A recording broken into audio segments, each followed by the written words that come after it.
Hello, welcome to Libra Philippines. So, ito reading natin for Libra, Sun, Moon, Rising, Venus, Jupiter, Libra. Take only what resonates. For those of you na gusto magpabook ng reading, by the way, hanggang August na lang po ako magpapa-accept ng personal reading. And then, kung ibabalik ko yon is further announcement na lang ulit. And if you want to book a reading, dito lang sa Madam P. Ayan, end of August na lang to guys. And kung gusto mo makakuha ng 20% discount, sa reading na available sa amin dito sa bandang Sibol, i-search mo to sa Facebook, Sibol, yan yung Facebook page. Mag-follow ka lang dyan. And then send the proof dito sa Madam P na Facebook page namin kung saan nag-a-accept ng personal reading. Okay? So, again, hanggang end na yan ng August. And then, hindi na muna ako mag-a-accept para makapag-concentrate or mabigyan ko naman ng time yung ibang business namin. So, yeah, let's start. What do we have here for the sign of Libra? Pa-like and follow na lang guys dito sa sa YouTube nito. Sa aming TikTok. TikTok is Unipri, UNIPRI.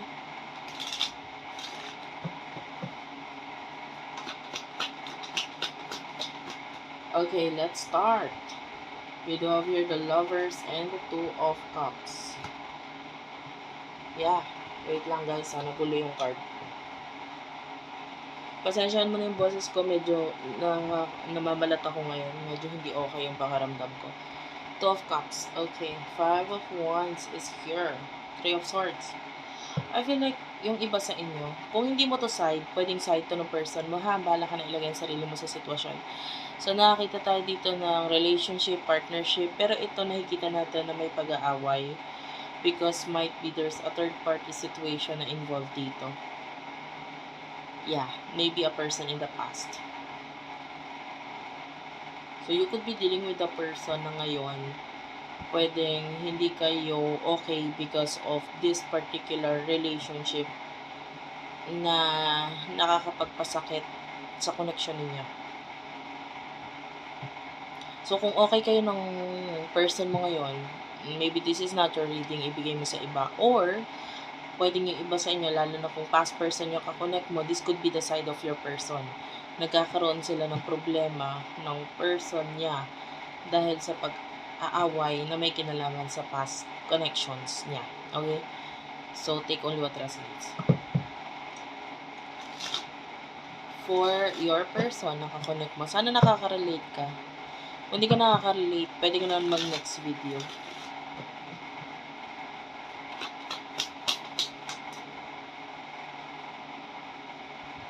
We have here the Two of Wands. The Star is also here. Page of Pentacles. I can see plano regarding children or might be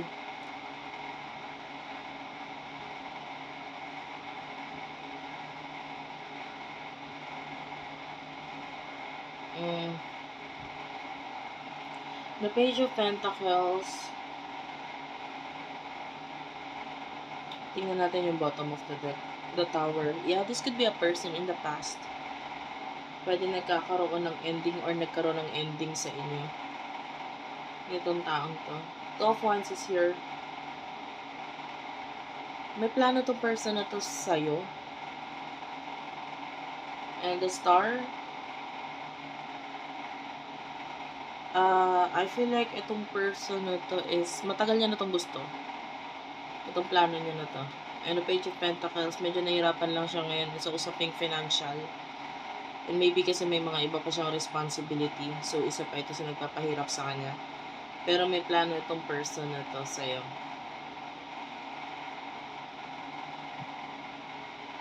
Emotion niyo sa isa't isa.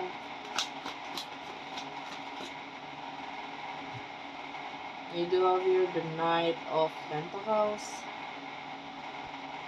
Eight of Wands,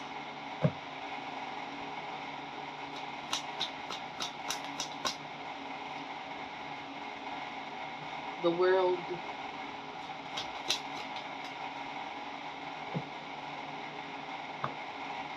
and the Ace of Cups. Okay. Eight of Wands, Oh well. Knight of Pentacles. I feel like you are having problem ngayon kasi sa may kinalaman sa pera dahil sa issues na may kinalaman sa pamilya or involve yung family kung bakit nagkakaroon ka ng issues ngayon sa pera. Pero hindi mo naman, I feel like you feel like hindi mo kailangan ng tulong nitong mga taong ito kasi kaya mo naman sa sarili mo. Pero actually, mas madali mong marireach yung goal mo kung hingi ka ng tulong or tatanggapin mo yung mga tulong na binibigay sa'yo. Parang, use your resources, kung ano yung nasa paligid mo, kung ano yung mga nakikita mong pwedeng maitulong sa'yo. Then, I can see meron eh. Hindi mo, medyo mataas lang talaga ego mo. Kaya hindi ka tumatanggap ng mga tulong or anything sa ngayon. The World and the Ace of Cups. Yung person na kakonect mo, well, this person loves you. Lalo na kung may pagkakalayo sa inyong dalawa.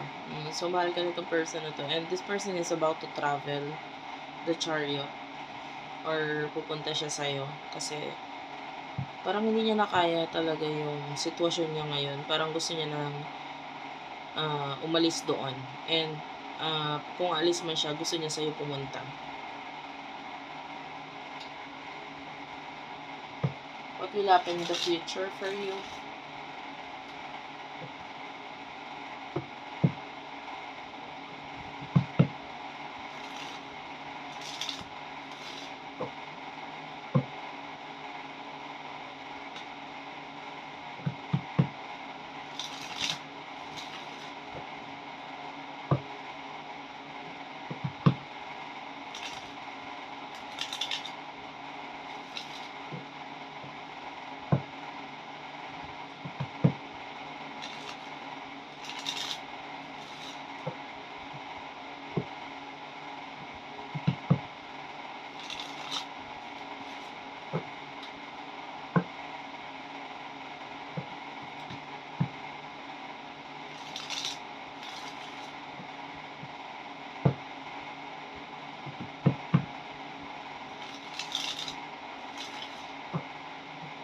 In the near future for you, you do have here the Fool,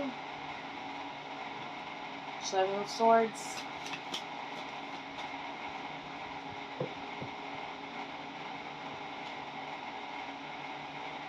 the Hermit, and the Five of Pentacles is Taurus, Virgo, Capricorn, Gemini, Libra, Aquarius. Bottom of the deck is the Ten of Wands.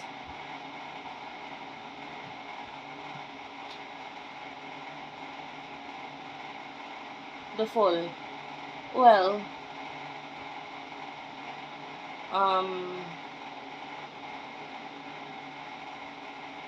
nakakita tayo dito ng